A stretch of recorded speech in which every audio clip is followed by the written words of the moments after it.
La Turquie a déployé des centaines de soldats près de la ville irakienne de Mossoul. L'Irak demande leur retrait immédiat et parle de violation de la souveraineté territoriale. Mais la Turquie rejette cette critique, disant que le déploiement est de routine. Plusieurs centaines de soldats turcs avec des chars et de l'artillerie ont été déployés près de la ville irakienne de Mossoul, actuellement aux mains de l'organisation État islamique. La Turquie dit qu'il s'agit d'une mission de routine.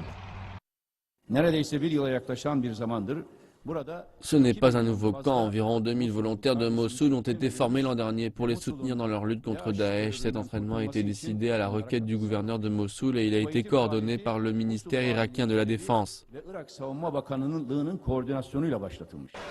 L'Irak dit avoir été informé du déploiement et a pressé l'ambassadeur turc pour qu'il demande un retrait immédiat.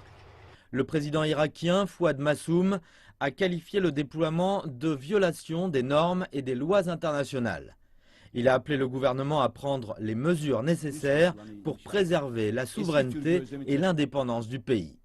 La réponse de la Turquie a été univoque.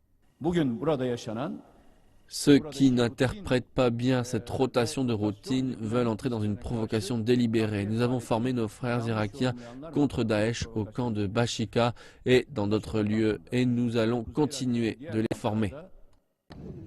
Les autres camps que la Turquie possède en Irak se situent à l'intérieur des frontières officielles de la région kurde.